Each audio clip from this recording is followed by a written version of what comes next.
बिस्मिल्लाहिर्रहमानिर्रहीम। अस्सलाम वालेकुम। हाँ जी मेरे भाई, अ, मैंने आपको कहा था कि क्वेश्चन नंबर 4 इस असाइनमेंट के हिसाब से क्वेश्चन नंबर 4 और 10 दिया था और 12 भी दिया था। ठीक है, उम्मीद है कि आपने कर लिया होगा। है तो ये थोड़ी लिमिटेड सी उम्मीद ही, तो चले। तो अगर आपने देखा है तो मैं भी आपको इसका हल करने का तरीका भी सिखाता हूँ कि किस तरह से इसको अच्छा हल किया जाता है। मेन क्या है, आपने टेक्निक सीखनी है कि किस तरह से हमने सारे अजीब से अजीब सवाल का भी फोकस क्या करना है, हमारी रिक्वायरमेंट क्या है। बस जो बंदा रिक्वायरमेंट को पकड़ लेता है ना, सवाल हो जाता है। इसके अंदर दो पार्ट थे। एक तो 2 नंबर का था कि identify 4 situation which cost may exceed NRV, या NRV may be lower than cost, या cost may higher than NRV. वो 4 सिचुएशन मैंने आपको बताई थी। स्टॉक डैमेज हो जाए, उसकी स्टॉक पार्शली या कंप्लीटली ऑब्सलीट हो जाए, उसकी मार्केट वैल्यू कम हो जाए, या सेलिंग एक्सपेंस पहले से बढ़ जाए, या कंपेटिटर आ जाए। तो ये सिचुएशन होती है जिसमें कॉस्ट ज्यादा हो जाती है या एनआरवी कम हो जाती है। फिर उसने एक सवाल दिया आइटम 21 के अंदर 15 मार्क्स का, यानी टोटल ये 17 मार्क्स हो गए। तो बहुत आसान सा सवाल था। पहले उसने कहा कि एडजस्टिंग एंट्री बनाओ। याद रखें, जब भी एडजस्टिंग एंट्री की बात हो ना स्टॉक के अंदर, अगर स्टॉक कम हो रहा है तो क्या एंट्री पास करनी, cost of sale to stock. और अगर स्टॉक ज्यादा हो रहा है, stock to cost of sale, बस। लेकिन ये ख्याल रखना है, जैसे पिछले सवाल के अंदर उसने कहा था कि फलां फलां चीजों को ना आपने एसपीएल में लेकर जाना, तो फिर एसपीएल के साथ एंट्री पास करेंगे, कॉस्ट ऑफ सेल के साथ एंट्री पास नहीं करेंगे। लेकिन नॉर्मल ये एंट्री। दूसरा कहता है कि आप adjusted value of closing inventory बताओ। इसका मतलब है कोई एरर उरर है। मेन हमने क्लोजिंग स्टॉक ही बताया। एक या दो ऐसी इंफॉर्मेशन होगी जिसके लिए हमें दिमाग इस्तेमाल करना पड़ेगा, बाकी रूटीन की चीजें होगी। जैसे सवाल के अंदर लिखा हुआ है क्लोजिंग इन्वेंट्री लॉ। मेरे भाई, पहली जो चीज हमें चाहिए होती है उसने खुद ही बता दी। क्लोजिंग स्टॉक के यूनिट बता दिए और उनकी कॉस्ट पर यूनिट भी बता दी, 800, 700, 900 और 1200। फिर कहता है कि रिटेल प्राइस, रिटेल मतलब सेल प्राइस, जिसके अंदर सेल टैक्स भी शामिल है। हम सेल टैक्स के साथ वाली अमाउंट नहीं लेते हो, तो याद रखें, अदर देन सेल टैक्स लेंगे। तो अगर इसके अंदर सेल टैक्स है और 10% है, तो इसका मतलब है ये 110% है, और इसको 100% पर लेकर आ जाए। फिर लिखा हुआ है variable selling cost per unit, variable selling cost, selling expense आ गए। फिर कहता है डिफेक्टिव यूनिट्स भी हैं और include in the closing inventory. लो जी, डिफेक्टिव को अलग कर देंगे। ए और बी के डिफेक्टिव हैं, सी और डी के नहीं है। और रीवर्क कॉस्ट पर डिफेक्टिव यूनिट भी बता दिया। कहता है कि पता चला during the physical inventory count product C 900 units completed was observed. क्या इट वाज फाउंड दैट, पता चल गया 5600 units supplied to a customer recorded as 6500 units. मतलब हमने सेल किए थे 5600, लेकिन एंट्री के हिसाब से कर दिए 6500। ज्यादा सेल रिकॉर्ड कर दी या कम, ज्यादा रिकॉर्ड कर दिए, मतलब इन्वेंट्री आउट ज्यादा कर दी। तो अब क्या करेंगे, जितनी ज्यादा इन्वेंट्री आउट किया, मतलब कि 900, 50, हाँ 900, तो 900 यूनिट्स को उसकी कॉस्ट से मल्टीप्लाई कर देगी, सी है ना, मल्टीप्लाइड बाय 900। तो अपना स्टॉक वापस बढ़ा देंगे, स्टॉक डेबिट कर देंगे और कॉस्ट ऑफ सेल क्रेडिट कर देंगे। सवाल हो गया हमारा, एडजस्टिंग एंट्री पास होगी।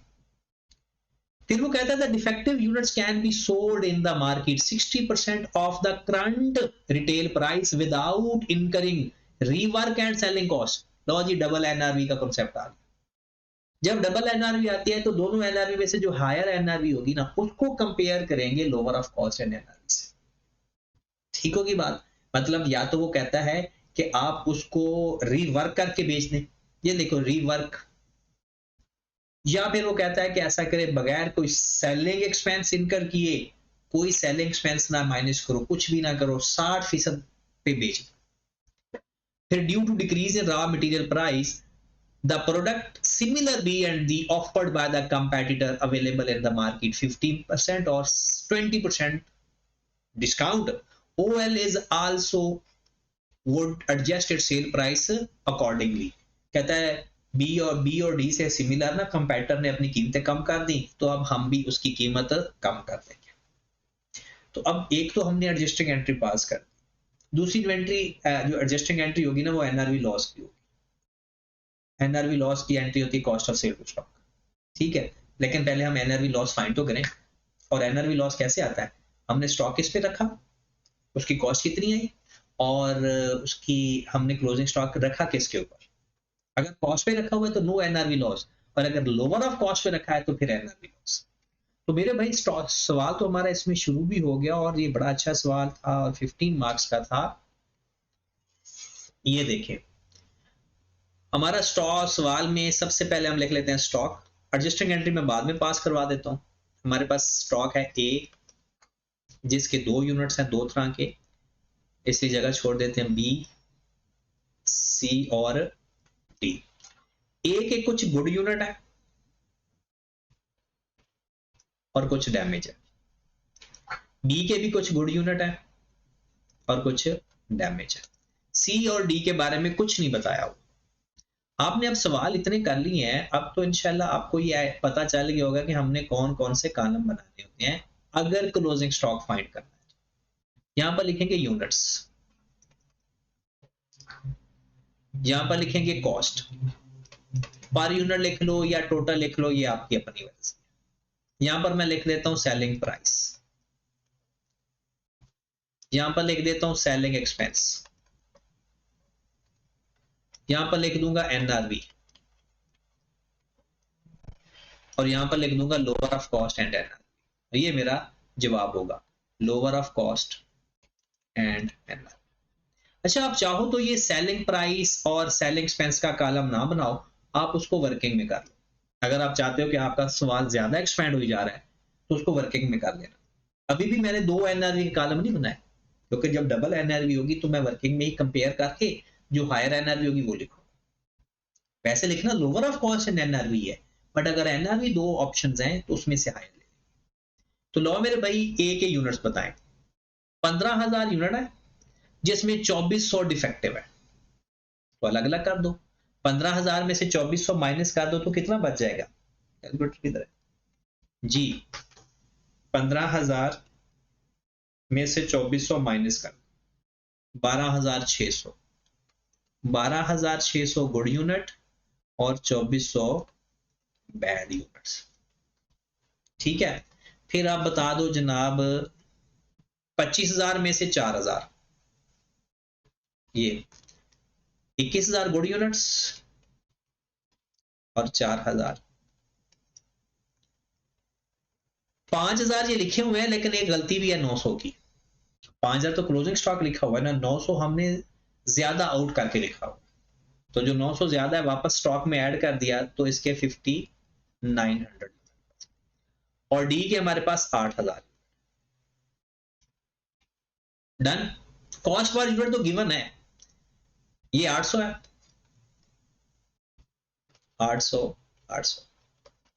और सी की कितनी, बी की कितनी है 700 700 700, और डी का 900 और 1275। ये हमारे पास कॉस्ट आ गया।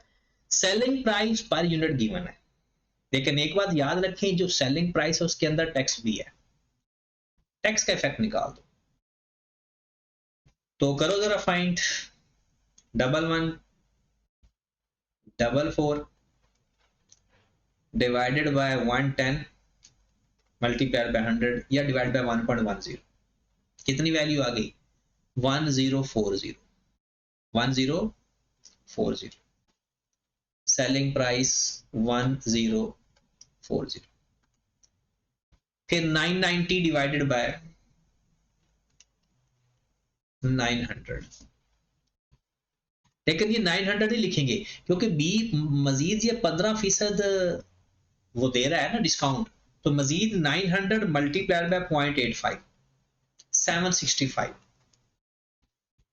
765 बी का 765, क्योंकि उसने डिस्काउंट ऑफर करना है ना।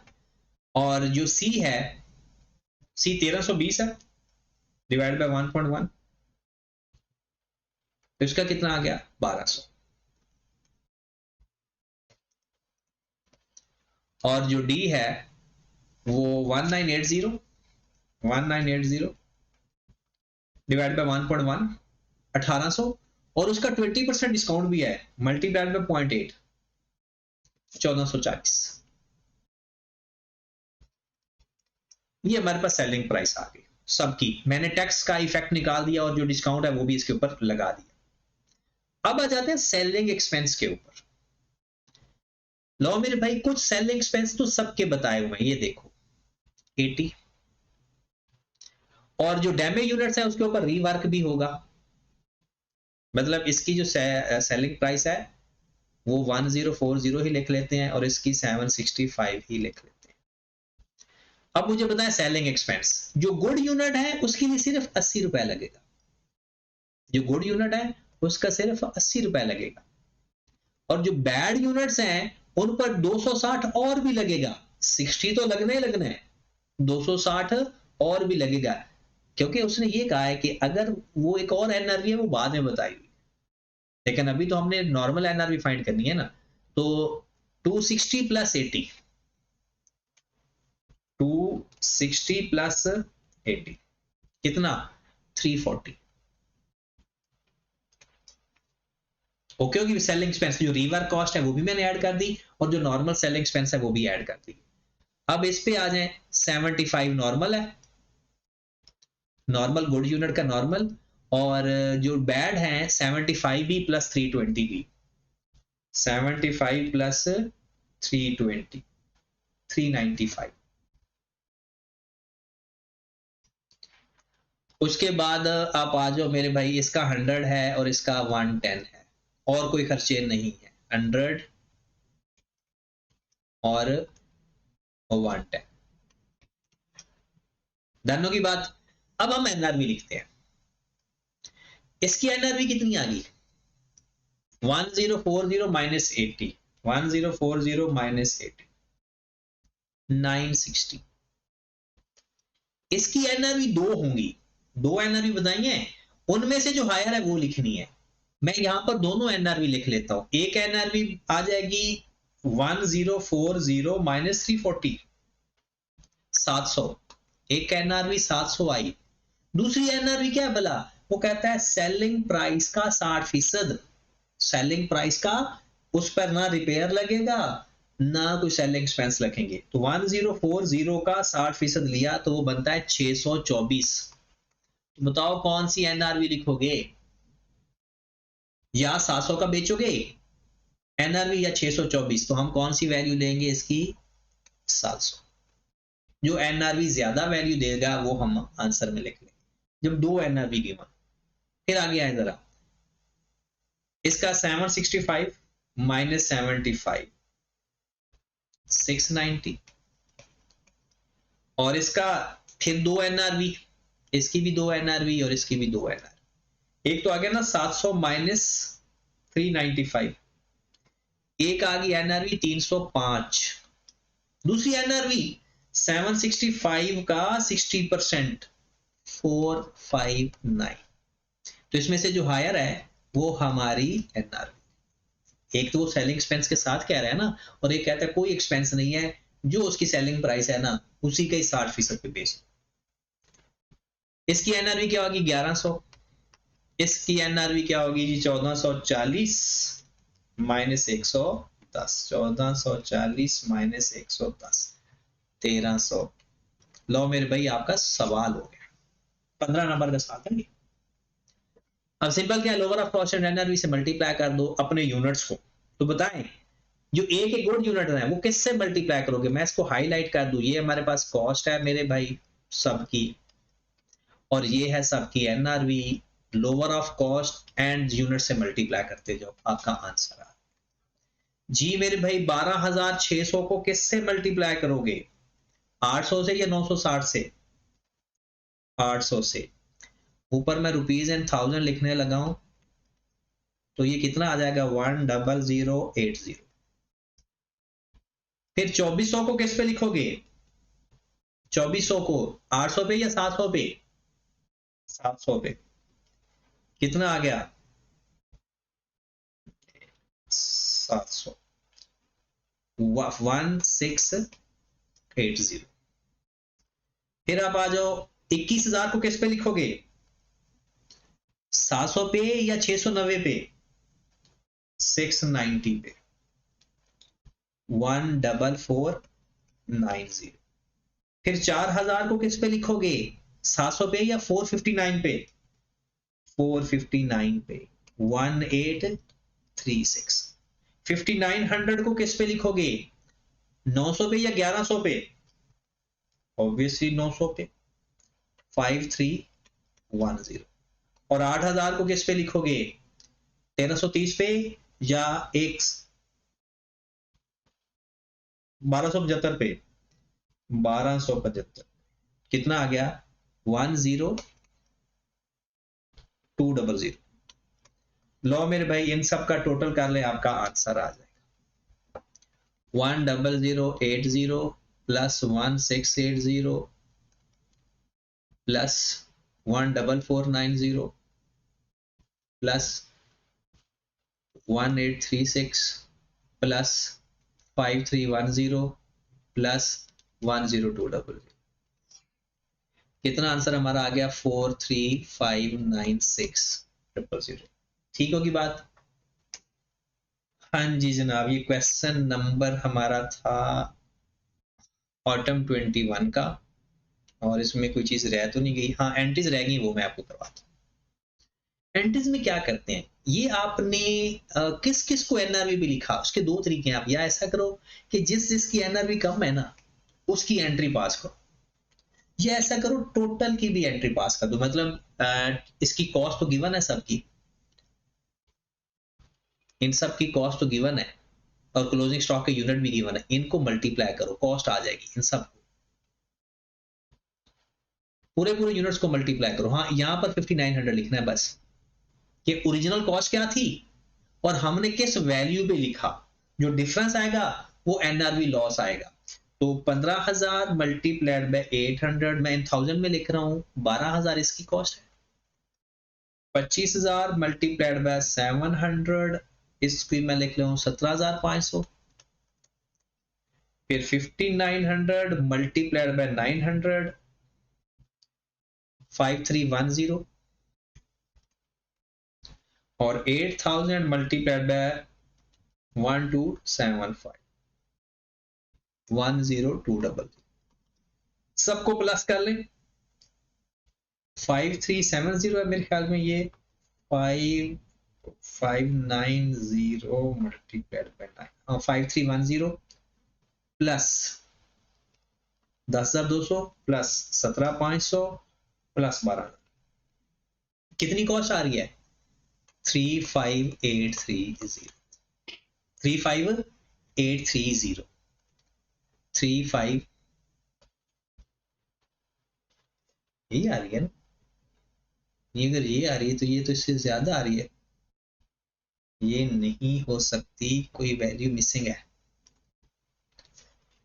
एक मिनट 15,000 मल्टीप्लाइड बाय 800 12,000 आ गया। 25,000 मल्टीप्लाइड बाय 700 17,500 आ गया। 5900 मल्टीप्लाइड बाय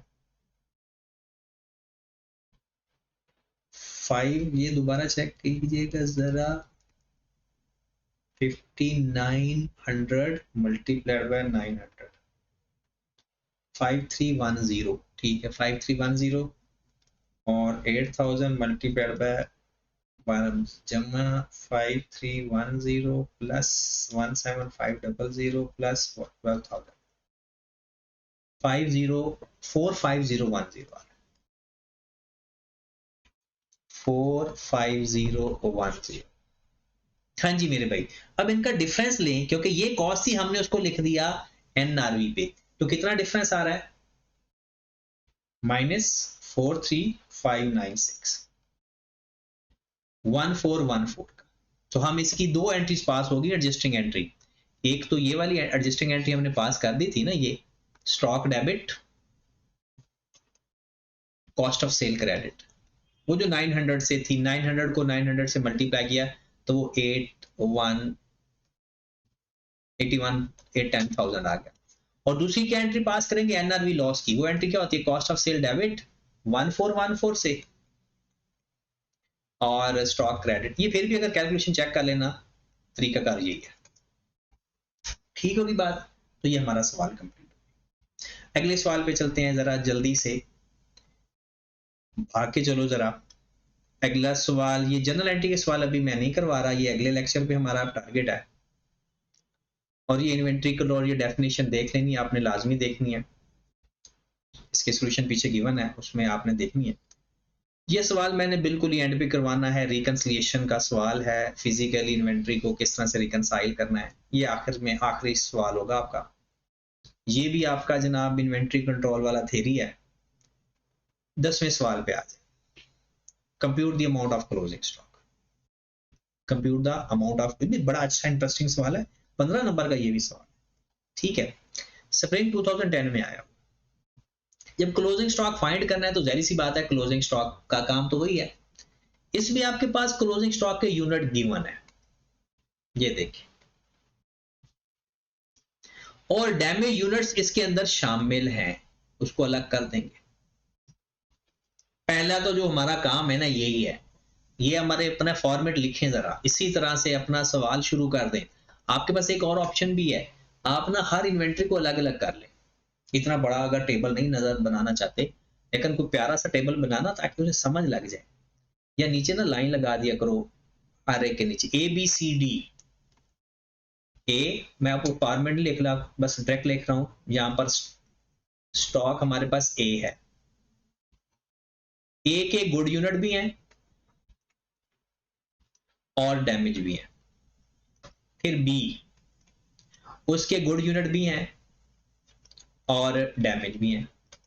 फिर सी, उसके भी गुड यूनिट भी हैं और डैमेज भी हैं। फिर डी, उसके भी गुड यूनिट भी हैं और डैमेज भी हैं। अब हमने करना क्या है, बिल्कुल सेम वही पैटर्न, पहले लिख लो इनके यूनिट्स के, यूनिट्स गुड कितने हैं और बैड कितने हैं, फिर कॉस्ट पर यूनिट, फिर सेलिंग प्राइस पर यूनिट, फिर सेलिंग एक्सपेंस, और फिर एनआरवी, और फिर lower of cost and NRV या क्लोजिंग स्टॉक। ठीक होगी बात। अब मुझे बताएं इसके गुड यूनिट और अलग अलग करवा दें। हाँ जी, गुड यूनिट कितने हैं ए के, देखें ये 5000 और 300। इसका मतलब ये हुआ कि 5000 और 300 4700, 4700 और 300, ठीक है। और बी का 10,000 और 600 9400 और 600। सी का 15,000 और 800 14,200 और 800, क्योंकि उसमें शामिल है ना 24,000 और 1500, तो 24,000 22,500 बनेगा और 1500, ठीक है। कॉस्ट पर यूनिट देखते हैं कितनी है। हाँ, कॉस्ट पर यूनिट यहां इंटरेस्टिंग है, क्योंकि कुछ एवको मेथड है और कुछ फाइफो है। फाइफो में तो कौन सी कॉस्ट लेंगे, जो लेटेस्ट परचेज है वो कॉस्ट पर यूनिट लेंगे, लेकिन जो एवको में है वो वेटेड एवरेज लेंगे। वेटेड एवरेज कैसे फाइंड करते हैं, ओपनिंग स्टॉक की वैल्यू प्लस जितने यूनिट खरीदे माइनस और डिवाइडेड बाय ओपनिंग स्टॉक का यूनिट और जो यूनिट खरीदे, ठीक होगी बात। बाकी जो रीवर्क सवाल आपका समझो हो चुका है, क्योंकि सवाल समझ लगने का मतलब है सवाल हो गया।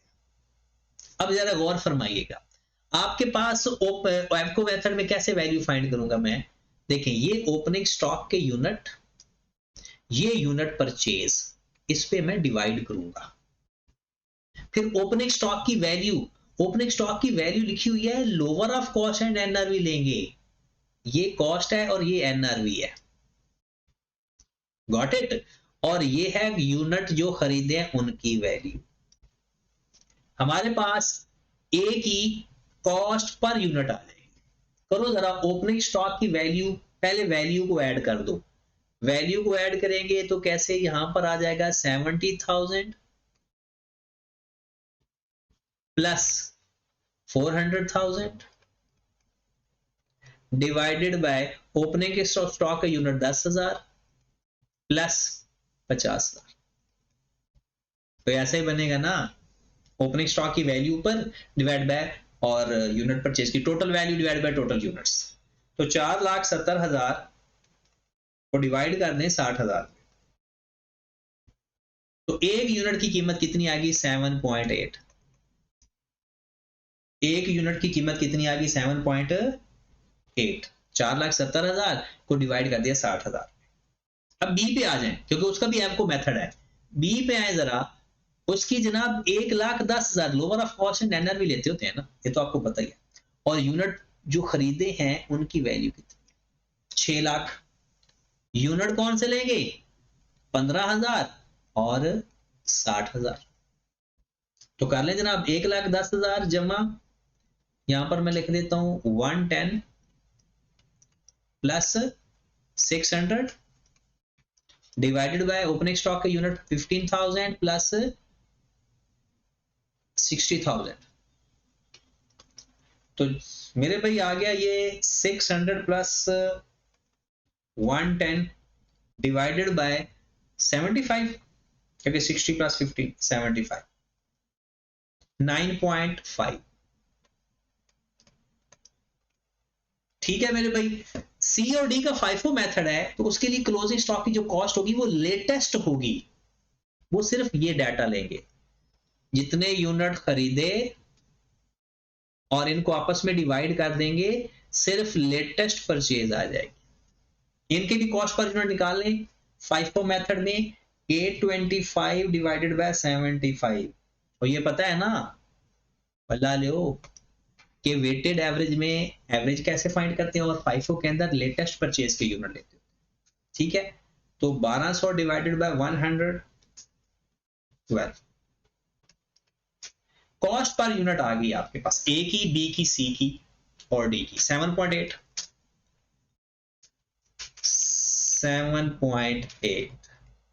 7.8 और 9.5 और सी की 11 और डी की 12। सेलिंग प्राइस मेरे ख्याल में गिवन है, सेलिंग प्राइस पर यूनिट यहां पर देखें, सेलिंग प्राइस पर यूनिट सबकी गिवन है 10, 12, 12 एंड 12.5। 10, 12, सॉरी इसकी भी 10, 12, 12, इसकी भी 12 और इसकी 12.5। ओके की बात। अब आ जाए जनाब, हमने फाइंड कर सेलिंग एक्सपेंस। पूरे सवाल के अंदर अगर कोई टास्क था वो सेलिंग एक्सपेंस का था। डैमेज यूनिट के सेलिंग एक्सपेंस कुछ और होंगे, जो नॉर्मल, उसके ऊपर रिवर कॉस्ट भी ऐड हो जाएगी, और जो नॉर्मल सेल होगी वो और होंगे। तो मुझे बताएं जरा सेलिंग एक्सपेंस, जरा आप बताएं, बता सकते हैं मुझे? सोचें, रिकॉर्डिंग चाहे रोक दें, सोच के फिर रिकॉर्डिंग शुरू कर दें। ठीक है, चलें जी। अब वेरिएबल सेलिंग कॉस्ट, इसका मतलब है जो यूनिट आपके सेल हुए हैं ये उनकी कॉस्ट है। वेरिएबल सेलिंग कॉस्ट मतलब है कि जो यूनिट सेल हुए हैं ये उनकी कॉस्ट है।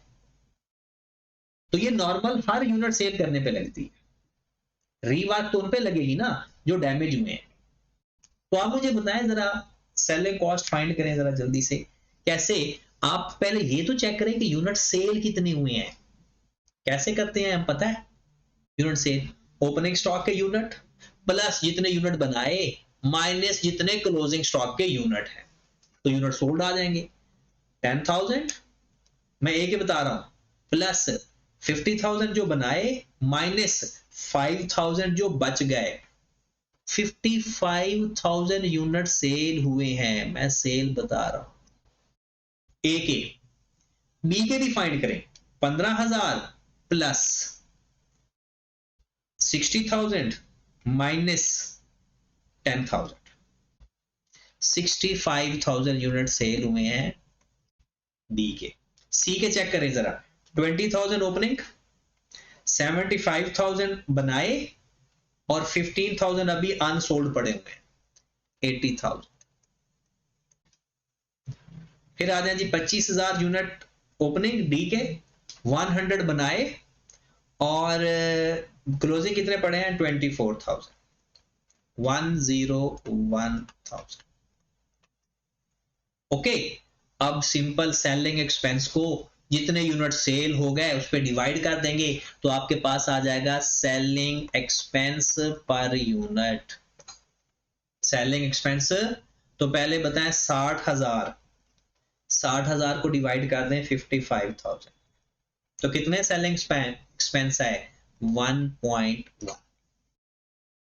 फिर दूसरे का 80,000 डिवाइडेड बाय 65,000, 1.2। तीसरे का कितने सेलिंग एक्सपेंस है, 90,000 डिवाइडेड बाय 80,000, 1.1। फिर लास्ट वन इज कितने सेलिंग एक्सपेंस हैं, 100,000 डिवाइडेड बाय 101, कितना आ गया, 0.99 है, 1 कर लेते। ये सेलिंग एक्सपेंस है नॉर्मल गुड यूनिट के लिए, और जो बैड है उसके ऊपर रीवर्क भी ऐड करके लिख दो बस। तो 1.1, 1.2, इसके सेलिंग एक्सपेंस 1.1, इसके सेलिंग एक्सपेंस 1.2, इसके सेलिंग एक्सपेंस 1.1 और इसके 1। ये तो आ गया गुड यूनिट्स के, ये 1.2 है। और बैड यूनिट्स के अब लिखते हैं जनाब 1.1 में ऐड कर दो 3, ये वाला कर, तो ये कितना आ जाएगा 4.1। और बी के डैमेज यूनिट्स में 1.2 में 2 ऐड कर दो 3.2, और सी के डैमेज यूनिट 1.1 में ऐड कर दो 2.5 तो 3.6 हो गया, और 1 में ऐड कर दो 3.5 तो 4.5 हो गया। लो मेरे भाई सवाल हो गया। अब एनआरवी फाइंड करो सबकी। हाँ जी, एनआरवी इन दोनों को -10 -1.1, 10 -1.1, 8.9, 10 -4.1, 5.9। ये हमारे पास ए कंप्लीट। फिर आ गया जनाब 12 -1.2, 10.8, और 12 -3.2, 8.8। फिर आ गया 12 -1.1, 10.9,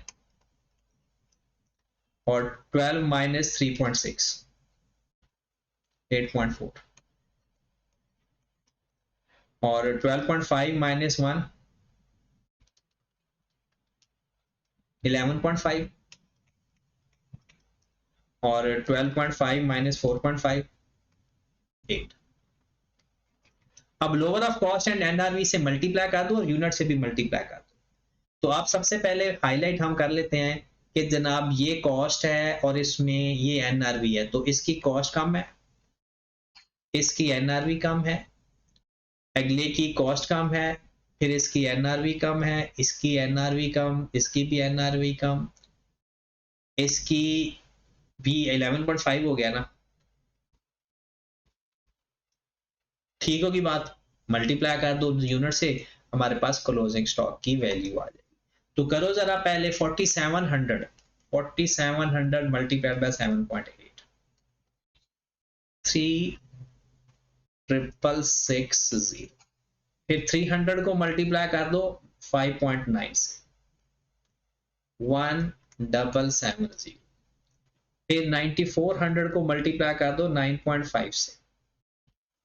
माजरत यार, बहुत माजरत। और ये 10% भी तो ऐड करना था, ये तो पिछले साल के सेलिंग एक्सपेंस आए थे। सेलिंग एक्सपेंस में 10% ऐड करना था, हमने ऐसे ही लिख दिया जल्दी में। चलो आप कर लो, कोई बात नहीं। जो जो सेलिंग एक्सपेंस आया ना उसमें 10% ऐड कर दो। 1.1 मल्टीप्लाई बाय 1.10, 1.2, ये आ गया 1.2। ठीक है, मैं कलर चेंज कर लेता हूँ, ये कर लेते हैं, ठीक है 1.2। ठीक है, और 1.2 का 1.1 लिया तो ये आ गया 1.3, और 1.1 में किया 1.1 तो 1.2, मतलब पॉइंट के बाद एक डिजिट बढ़ रहा है, और 1 मल्टीप्लाई 1.1 किया तो 1.1, मतलब ये सेलिंग एक्सपेंस लेने थे और उसमें जो फर्दर है वो ऐड कर, मतलब पॉइंट एक बढ़ा दो सारे सेलिंग एक्सपेंस का, मतलब ये हमारे सेलिंग एक्सपेंस से ना ये पॉइंट के बाद एक पॉइंट सबका बढ़ जाएगा। ये क्या था 1.1, ये हो जाएगा 1.2, ये हो जाएगा 4.2, ये हो जाएगा 1.3, ये हो जाएगा 3.3, ये हो जाएगा, ये कितना था, ये भी हो जाएगा 1.2, ये हो जाएगा 3.2, 3.2 हो जाएगा ना, नहीं ये हो जाएगा 3.7, 3.7, और ये हो जाएगा हमारा 1.1, और ये हो जाएगा 1.1 में ऐड करेंगे तो 4.6। एनआरवी सारी चेंज हो जाएगी। अब आप ये सवाल खुद ही करना यार,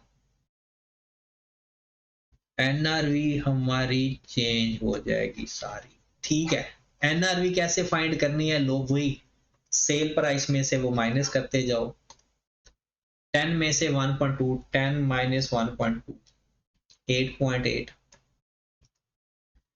8 पॉइंट, और 10 माइनस 4.2, 5.8। इसको फिर वो आगे खुद करना है आपको, आपने, बस मैं यही लिख देता हूँ, 12 माइनस 1.3, 10.7, 12 माइनस 3.3, कितना करोगे, 12 माइनस 3.3, 8.7, ओके, 12 माइनस 1.2, 10.8, और 12 माइनस 3.7, 12 माइनस 3.7, 8.3। ठीक होगी बात। और फिर 12.5, 12.5 माइनस 1.1, 11.4, और 12.5 माइनस 4.6, 7.9। लो जनाब, ये कॉस्ट है और ये एनआरवी में लोअर से मल्टीप्लाई करेंगे तो हमारा क्लोजिंग स्टॉक आ जाए। ठीक होगी बात, समझ गए। चलें जी, उसके बाद हमारा आज का एक आखिरी सवाल जल्दी से हम कर लेते हैं ताकि आज का टारगेट पूरा हो जाए, यानी इस लेक्चर का टारगेट पूरा हो जाए, फिर नेक्स्ट लेक्चर में जनरल एंट्रीज हैं बस। ये सवाल, ये बहुत आसान सा सवाल है। कहते हैं क्लोजिंग स्टॉक की वैल्यू बताएं, और मेथड है 5। याद रखें, पहले ये चेक करना है कि क्लोजिंग स्टॉक के यूनिट कितने, इतने यूनिट आपने खरीदे और इतने यूनिट आपने बेचे, जितने रिसीट हुए, ओपनिंग अगर होते तो ओपनिंग प्लस जितने रिसीट हुए माइनस जितने इशू हो गए, तो बताया जरा क्लोजिंग स्टॉक के यूनिट कितने रह गए, चेक करो जरा क्लोजिंग स्टॉक के यूनिट कितने रह गए। 100 plus 85 plus 95 plus 115 minus 55 minus 65 minus 50 minus 25 minus 115। आपके पास क्लोजिंग स्टॉक में 85 यूनिट्स पड़े हुए हैं। मेथड कौन सा है, 5-4। कौन से, किस रेट वाले 85 पड़े होंगे, जो लास्ट रेट होगा, जो लास्ट परचेज होगी, क्योंकि first in first out, first in first out, तो जो लास्ट परचेजेस वाले हैं वो कितने हैं, 115 यूनिट में से ये आपके 85 यूनिट्स पड़े होंगे। तो आपका सवाल का जवाब आ गया, आपने लिखना है यूनिट्स, रेट और अमाउंट। कितने यूनिट्स पड़े हुए हैं, 85। किस रेट वाले पड़े हुए हैं, 13 रुपए वाले, तो 85 को 13 से मल्टीप्लाई कर, 11105 ये आंसर। ये कई मेथड से होता है, आप परेशान हो जाएंगे क्योंकि उसने कुछ नहीं बताया कि किस मेथड से करना है, कि परपेचुअल से करना है या पीरियोडिक से करना है। अगर ये वेटेड एवरेज होता तो हम क्या करते, जो यूनिट्स गिवन है उनको यानी वैल्यू पहले वैल्यू फाइंड कर लेते, ठीक है, और वैल्यू जितनी वैल्यू टोटल वैल्यू और जितने टोटल यूनिट खरीदे थे एवरेज रेट फाइंड करके कर लेते। ठीक होगी बात। तो आज के लिए बस इतना ही इस लेक्चर में। तो कल इंशाल्लाह आपको जर्नल एंट्रीज बेसिक मतलब के सिंपल प्लस मैन्युफैक्चरिंग, मतलब आगे हैं सारी जनरल एंट्रीज। एक रिकंसिलिएशन का सवाल है वो मैं एंड पे करवा दूंगा, पहले सिर्फ जनरल एंट्रीज, ठीक है। जो और हमारी जो तैयारी हो रही है ना, ये 10 से 15 नंबर की तैयारी हो रही है, ठीक है। ओके जी, अल्लाह हाफिज।